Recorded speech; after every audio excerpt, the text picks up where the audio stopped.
backyard garden. So set up tayo ng drip. May nangulot. Set up tayo ng drip dito sa ating backyard garden. Yan, shout out kay Magic Inting. So DIY drip gamit yung gravity. Gravity lang yung gagamitin natin dito. Yung gravity ano lang, no machine, galing lang doon sa water meter. Ayan, may dalawang mainline tayo dyan, dalawang 1/2 inch, no? Tapos set up tayo dito ng mga 1/2 din na mainlines, no? So ito na. So dito sa backyard garden, again siling panigang variety Vulcan F1. So may mga nangungulot na, hirap, grabe kasi yung panahon, napakainit. So grabe din yung sakit. So ayan, tuloy hirap naman kaya. So kailangan nating mag-spray lang, at least konti, okay lang yan, no? Mahirap pag lahat na, huwag naman. So spray tayo mamaya, Kotitso mix, perfect tayo, maits yan, no? So set up natin. So meron tayong mga valves. So ano lang, single drip, single line gravity drip, no? So gagawin natin ito is hahatiin natin to. Maliit lang to, napakaliit lang nito. Ano lang to, 20 na maikling rows, no? Dito mas maikli pa. So hahatiin natin. So gagawin natin ito is i-observe natin kung kaya sabayin. So sasabay natin. Pag hindi, basta dito na portion, isang main line. So meron tayo dito, yan yung main line, no? Main line, main line, main line, main line. Tapos dito naka-elbow tayo. Nagkuha pa sila ng hose, yung 1/2 inch doon sa kabilang area, no? So gagawa natin yung main line dito hanggang doon, no? So dito na sa bahay na side, isang main line, no? Tapos dito naman na side, maglagay tayo ng another main line para sa separate, no? Drip, main line sa drip or drip lines, main line sa drip lines. Lapag natin dito. So insert, hahatiin natin to ng dalawa. So dito isang water meter, dito rin isang water meter. Tapos open natin lahat, papakita natin, update natin mamaya or maybe in the next video. Hindi ko kaya magdugtong-dugtong kasi tagal. Papakita lang natin kung if working ba, no?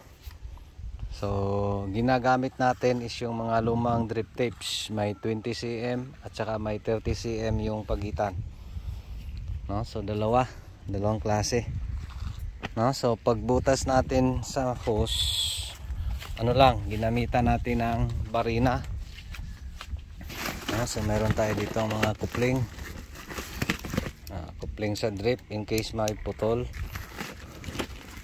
Tapos ito yung valves, drip valves, no? So pinili natin yung may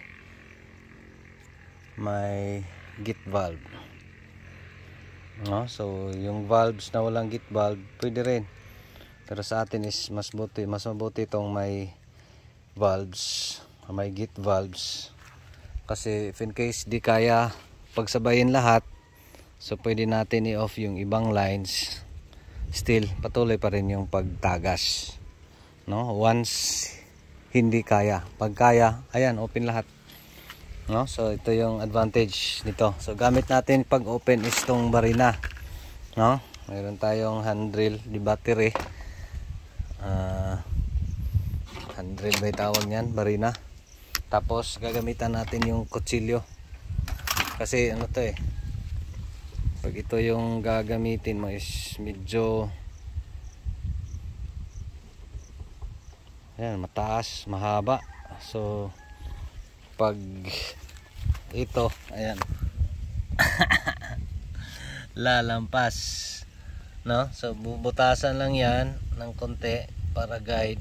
Tapos kutsilyo na yung gagawa ng butas, no? So yan yung gagawin kasi di kaya, lapos talaga. Sinong gusto mangkok, no? So mga lumang lumang drip tapes yung ginagamit natin dito, no? So again, backyard garden pero naka drip. Bakit? Kasi plano natin is lang, spray pakain tapos patubig, automatic na kasi napakainit sa area. Pitak, no? So yan yung mahirap.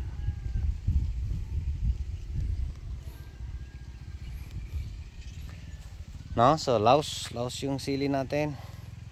No, so may nagtanong ilang buwan. Ayan, kulot. No, so last natin to, rape to, laging Baren, dating Baren, Laguna, tapos Sinararo. Nung ulan, nung kasagsagan ng bagyo. Anong bagyo ba 'yon? Ano na to guys, simula pag transplant 1 month na.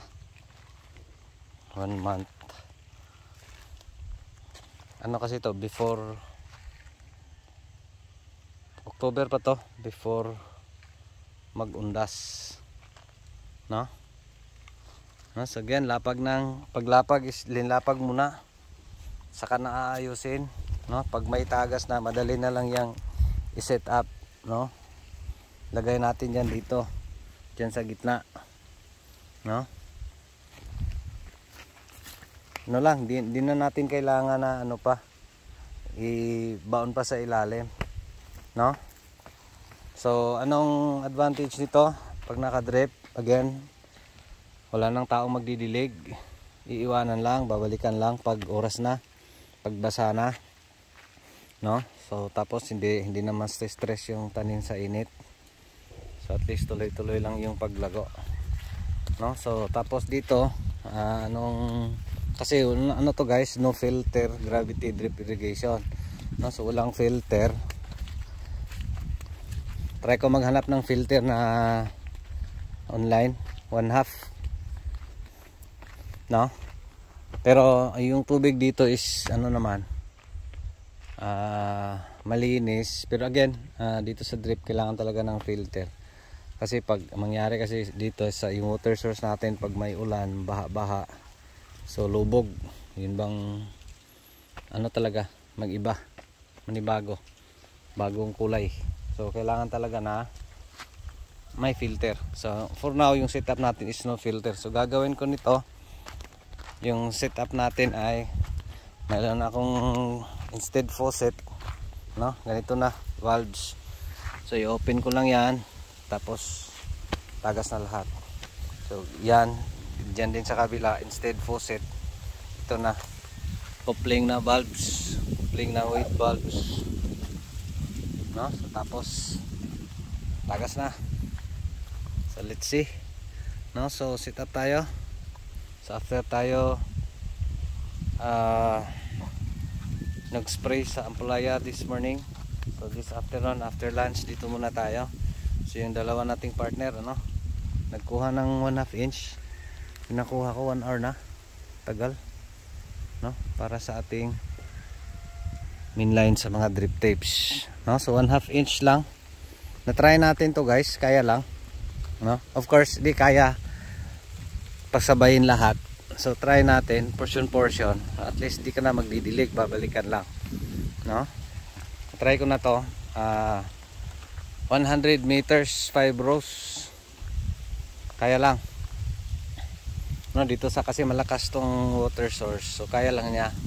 So yung source ng tubig matters talaga kung ilang lines ang kaya niya. Pero again sa atin is dalawa. In case hindi kaya, meron pa naman tayong isang water source doon, no? Water meter galing dan sa baba. Kasi tatlo tong tubig ko dito.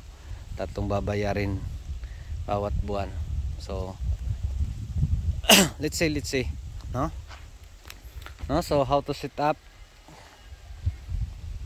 gravity drip irrigation. So gamit lang yang main line, tapos gawa ng yung pinapakita nating main lines sa mga drip lines, no? Yung main lines na pinaglalagyan ng mga drip tapes, no? Tapos hinati natin ng dalawa kasi maliit lang to na area. So tapos yun na yun, no? So all set na. So yung hose na lang yung hinihintay, no? So yun lang, maraming salamat. No? So ito yung paraan para pwede natin iwan-iwanan yung ating mga tanim, no? So oras lang, mag-set lang tayo ng oras. Best pa rin pag may timer, yung mga ganon. Later na, of course, may marami pa tayong planong upgrades. Yung nga, mahirap is yung capital, no? Dami tayong idea, pero for now more on idea muna. Yung nga, sinasabi ni John Doerr, idea is easy but execution is difficult. Kasi it takes capital. Mahirap, no? Hindi ka talaga makagalaw pag walang kapital. God bless everyone. Ito pa rin si Jupila Farmer, anak ni Matoy, ang farmer nga gwapo, suhito, may kahibalo pa naigsaba.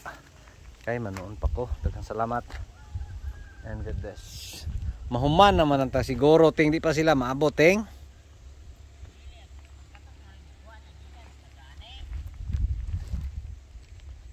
Kareras ka Kuya Pire.